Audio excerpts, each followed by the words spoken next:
So, good afternoon, YouTube. Today, still waiting for the carburetor to come back in. Talked to him yesterday. They mailed it out on Monday. Should have it. It is Wednesday today. Should have it here in the next couple days. But here's what I've got so far today. All right, let's see what we've got going on under the hood.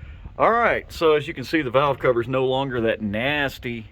Looks like somebody rolled it on with Krylon silver. Yeah, I know for all of you AMC guys out here, this motor was supposed to be painted AMC Royal Blue. Previous owner painted it.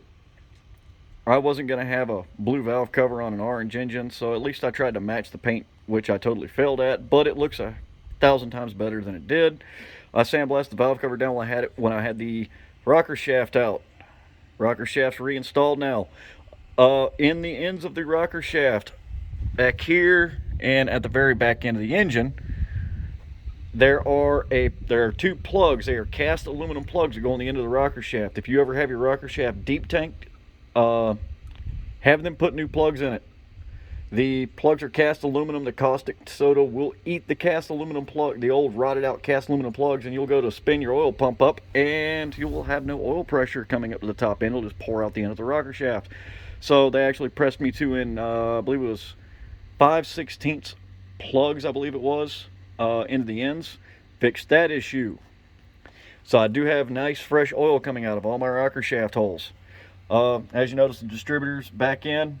I have not fired it up yet, so I've got it roughly timed at, motor's at TDC, top dead center right now. Yeah, you can't really see it. The mark's kind of hidden down there. It's dark, sorry. I had the distributor out. I went ahead and cleaned everything up on it. It got all the grime and gook cleaned on it. That way, at least, if you're going to put a part in an engine, take the 5 minutes to clean it before you put it back together again. So it got a nice fresh cleaning, got a quick coat of paint just to keep it clean longer. The coil and harness, that's the original nasty looking coil. I just cleaned it up and gave it a quick coat, spritz of paint on the casing just to make it look better, because that way, if I look at it from now on, a clean engine is a happy engine. And to quote Uncle Tony, if the area is clean, you want to work under it. If it's dirty, you don't really want to mess with it. So I cleaned all that up, got it set for top dead center right now. Yes, the points are open, sitting on the number one plug. It's sitting at the number one ignition point right now. Points are wide open. So when I get the carburetor back in, she'll be set back to TDC. All right, let's see what else we got. The throttle shaft. Let me get it out of the way down here so you can actually see what I'm talking about. I was able to get new bushings for the throttle shaft. That's the linkage, runs down the pedal, but it acts like a universal joint. They had new felts and new shafts with the metal bushing in them. AMC.com had them for about $14 for the kit. Put those in. I went ahead and, as you can see, it's all nice and cleaned up. Sandblast, or threw it in my vibratory tumbler, polished it, cleaned it, made it look nice and pretty. Yeah, pretty doesn't freaking win races. Pretty doesn't make the car run better. But you know what? When I'm sitting here waiting for parts, I might as well clean something. Also, got an OEM actual PCV valve for it now. That was courtesy of AMRC as well. So most of the parts you're going to need if you're working on AMC, AMRC is a good website. AMClive.com is another one.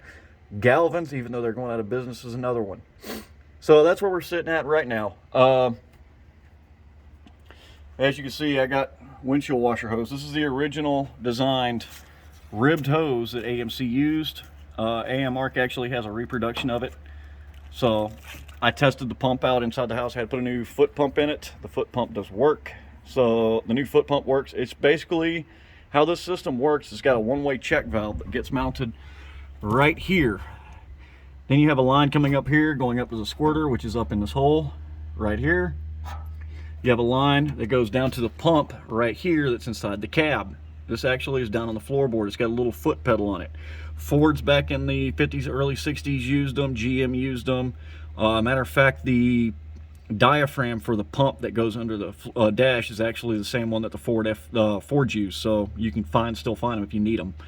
So new line ran all the way up, ran into my bag. Yes, I got shipping paperwork right there. Sue me. All right, so that's where we're sitting at right now. Nothing really big changes, just tinkering here or there. Yes, I have not fixed the brake line yet. I got to actually get me some brake line because that fitting's good. That fitting's good. They're free on here. The fitting that runs the other side is rusted slap out, and it looks like somebody actually ovaled out the fitting, so I can't get a wrench on it. I'm going to have to get channel locks on it, put some heat on it, get it broke loose, and then I'm just going to go ahead and rerun a brand new string of brake line across back into my distribution valve. A little bit future works down the road. All right, so last thing. Talk about tools for a minute. All right, let me set you up here. All right, so tools, check this out. For you beginning mechanics, don't go out and buy the greatest tools known to man. Biggest advice, I learned this the hard way when I was younger. I'm 41 now as of this week. I'm actually in the Navy. I'm a Chief Petty Officer of the United States Navy. Growing up, I usually used hand-me-down tools from my grandfather, my father, when I grew up on the farm. My first set of tools was a Harbor Freight Special, and I made some serious side money off my Harbor Freight tools. Buy what you can afford, not what you want. Those cheap tools will make you some money. Save your money up, get better later on. If it's a tool you're going to use more than twice or more than once, buy it.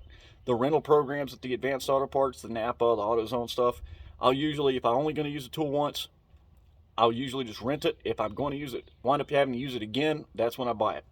Buy what you can afford, though. Right now, I'm using all Milwaukee hand tools, sockets and wrenches and gear wrenches.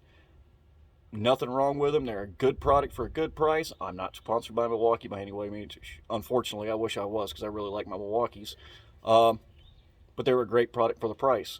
Like I said, I've worked with Craftsman. I have a whole box full of old Craftsman from the 70s that are still fantastic.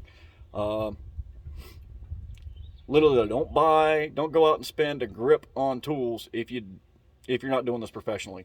If you're doing this on a weekend wrenching, get a decent tool for the money. Don't spend money on Snap-on, stuff like that. Get the tool that's going to do the job.